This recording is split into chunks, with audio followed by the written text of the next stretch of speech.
முதல்ல வந்து உங்க தலைப்புல நீங்க போட்டிருக்கீங்க பாஜகவிற்கு அதிகரிக்கிறதா நெருக்கடி அப்படின்னு கேட்டிருக்கீங்க. நெருக்கடி வந்து இப்ப காங்கிரஸுக்கு தான் அதிகரித்து இருக்கிறது. ஏன்னா ராகுல் காந்தி அவர்கள் எப்பெல்லாம் வெளிநாட்டுக்கு செல்கிறாரோ அப்பெல்லாம் அவர் தான் இந்தியர் என்பதை மறந்துவிட்டு ஒரு ஒரு சீன ஆதரவு நிலைப்பாடோ மற்ற ஏதோ ஒரு நிலைப்பாடோ எடுத்துட்டு அவர் வந்து இந்தியாவின் மீதே சேற்றை வாரி பூசுகிறார். இப்ப பீட்டர் அண்ணன் சொல்றாரு, அவர் பேசினா இவர் போய் பேசட்டுமே. அதாவது ராகுல் காந்தி உலகெல்லாம் சென்று சேற்றை வாரி இறைப்பார், பிரதமர் பின்னாடியே போய் துடைக்க வேண்டும் என்று எதிர்பார்க்கிறார். இது எப்படி நம்ம ஒத்துக்கொள்ள முடியும்?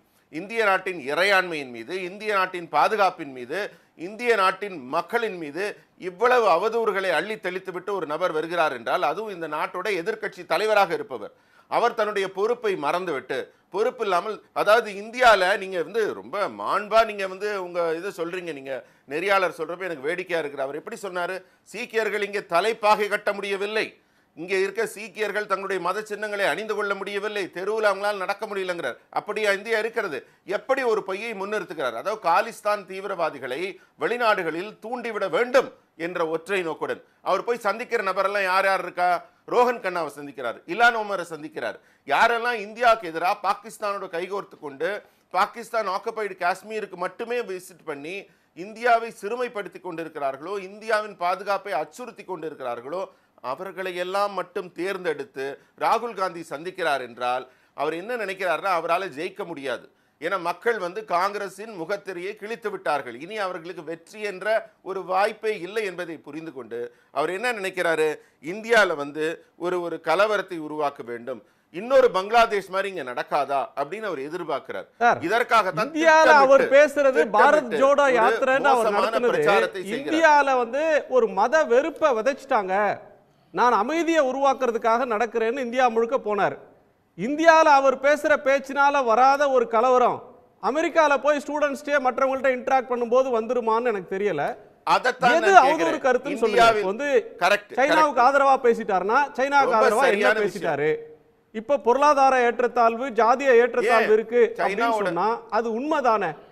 வெளிநாட்டு மண்ணில் திரு மோடி வந்து இந்திய அரசியலை கடந்த காலத்தை விமர்சிக்கலையா? காங்கிரஸை மற்றவர்களை விமர்சிக்கலையா? அப்படி இருக்கும்போது அவர் பேசின கருத்துல என்ன பிரச்சனை இருக்கு? ரிசர்வேஷனுக்கு எதிராக அவர் எங்க பேசினார் அதை சொல்லுங்க.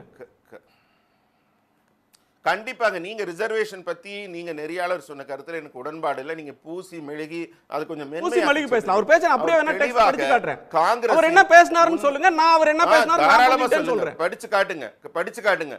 சொல்லுங்க சார், அவர் என்ன பேசினாருன்னு சொல்லுங்க. ரிசர்வேஷனுக்கு எதிராக இருக்கிறோம் என்ற காங்கிரசின் உண்மை முகத்தை அவர் வெளிப்படுத்தி இருக்கிறார். என்னன்னு சொல்லுங்க, என்ன உண்மை முகம், என்ன சொல்லிட்டார் சொல்லுங்க. அத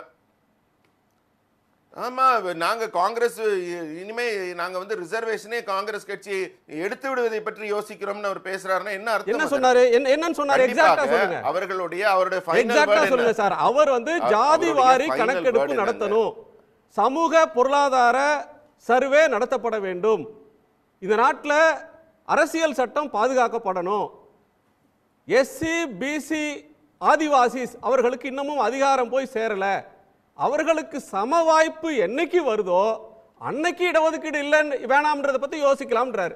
அது எப்படி இடஒதுக்கீட்டுக்கு எதிரான பேச்சா இருக்கும்? அதாவது அவர் சொல்ற வகையில தான் இடஒதுக்கீடு இருக்கிறதா?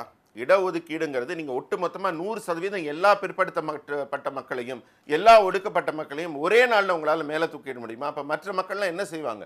அதனால தானே குறிப்பிட்ட ஒரு சதவீதத்தை ஆண்டாண்டு காலமாக வழங்கி கொண்டு இருக்கிறோம். தொடரும் மக்கள் தொகையில் அவங்களோட எண்ணிக்கையும் பெருகி கொண்டே தான் வரும். சோ ஒரு சிறு சதவீதம் மட்டும் தான் அதை பெற்றுக்கொண்டே இருக்க முடியும். இன்னைக்கு தமிழ்நாட்டில் பாத்தீங்கன்னா 50% தாண்டி நம்ம கொடுத்து கொண்டு இருக்கிறோம். சிறு சதவீதம் இந்தியா சுதந்திரம் பெற்றதிலிருந்து எஸ்சி எஸ்டி மக்களுக்கான என்ன சொல்ல வர்றாரு? இடஒதுக்கீடுன்றது வந்து இந்தியா சுதந்திரம் பெற்ற காலத்துல எல்லா மக்களுக்கும் பலன் கிடைக்கிறதுனால இடஒதுக்கீடு 35 வருஷமா இருக்கு. இதுவரையில் பார்லிமெண்ட்லயே ராகுல் காந்தி பேசி இருக்கிறார். இவ்வளவு பெரிய பட்ஜெட்டை போடுற இடத்துல ஒரு எஸ்சி இல்ல எஸ்டி இல்ல. இந்தியாவினுடைய செக்ரட்டரிஸ், யூனியன் கேபினட் செக்ரட்டரியில் ஆரம்பிச்சு மினிஸ்ட்ரிஸோட செக்ரட்டரிஸ் எடுத்துட்டா அதிகார மையத்தில் அடித்தட்டு மக்கள் இன்னமும் வரலன்றாரு. அதுல என்ன தப்பு இருக்கு? அது எப்படி இடஒதுக்கீட்டுக்கு எதிரான பேச்சுன்னு சொல்றீங்க? இடஒதுக்கீடை ஒழிச்சு கட்டிடுவோம் அவர் எங்க பேசினாரு? ஒரு நிமிஷம். அதாவது இடஒதுக்கீட்டில் அனைவரும் இன்னும் பயன்பெறவில்லைன்னா எப்படி அனைவரும் பயன்பெற முடியும்? அனைவரும் எப்படி பயன்பெற முடியும்? சாத்தியமா நீங்க சொல்லுங்க. ஒரே நாள் அனைவரும் பயன்பெற ஒரு சமநிலை எப்படி வரும்? எப்ப வரும்? இடஒதுக்கீடு இருக்கு. அவர் என்ன சொல்றாரு? ஒரு எப்ப சமத்துவம், வரும்னா அதுக்கு ஒரு சமநிலை, காலகட்டம் சம இருக்கு இல்லையா? அந்த வாய்ப்பு காலகட்டம் வரலங்கிறதுனால அவசரப்பட்டு நான் நீக்கிடுவேன். நிக்கிறோன்னு சொல்லலையா கடைசியில அவரு? என்ன சொன்னாரு? இடஒதுக்கீடு அவசியம் இல்லை என்பதை அவர் குறிப்பிட்டிருக்கிறாரு. காங்கிரஸ் இல்ல, கட்சியின் படிங்க. இடஒதுக்கீட்டுக்கு கோட் எதிரான பண்ணுங்க. முகத்தை அவர் எக்ஸாக்ட்டா கோட் தெளிவுபடுத்தி பண்ணுங்க. இருக்கிறார். ப்ரிசைஸா கோட் பண்ணுங்க.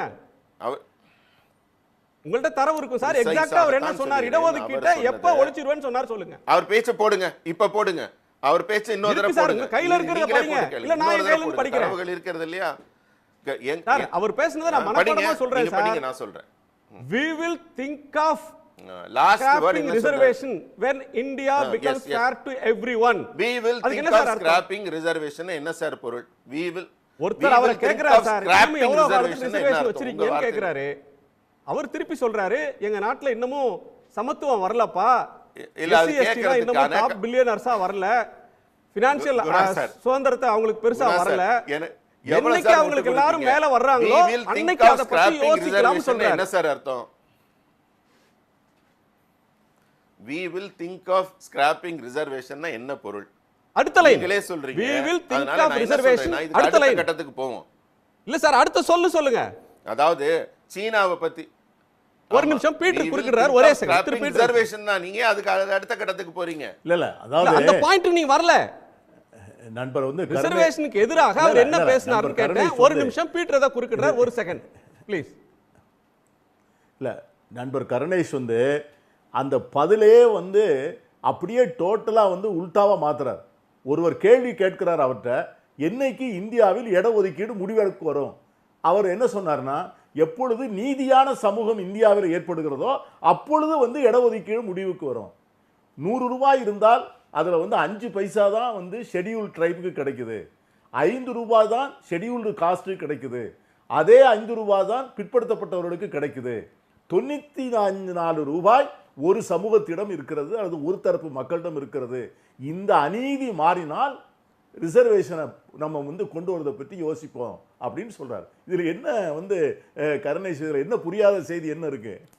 இதுல ஒரு குழப்பமும் இல்லையா? ஆமா, 65 ஆண்டு காலத்துக்கு மேல ஆட்சியில நீங்க தானே இருந்தீங்க.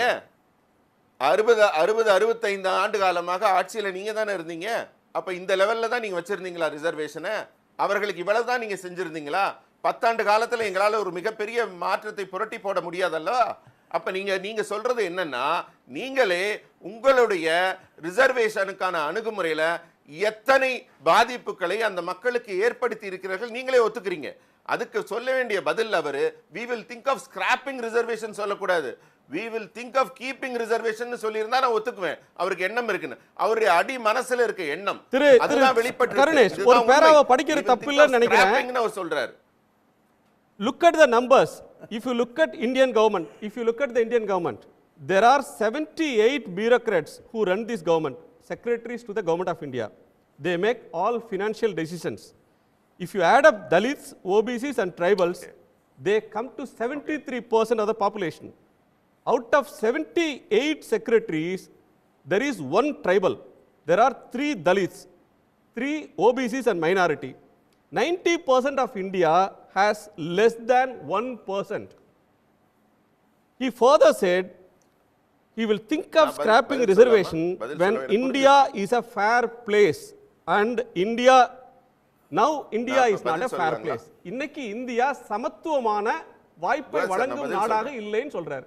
உடனுக்குடன் செய்திகளை தெரிந்து கொள்ள சன் நியூஸ் பெல் ஐகானை கிளிக் பண்ணுங்க.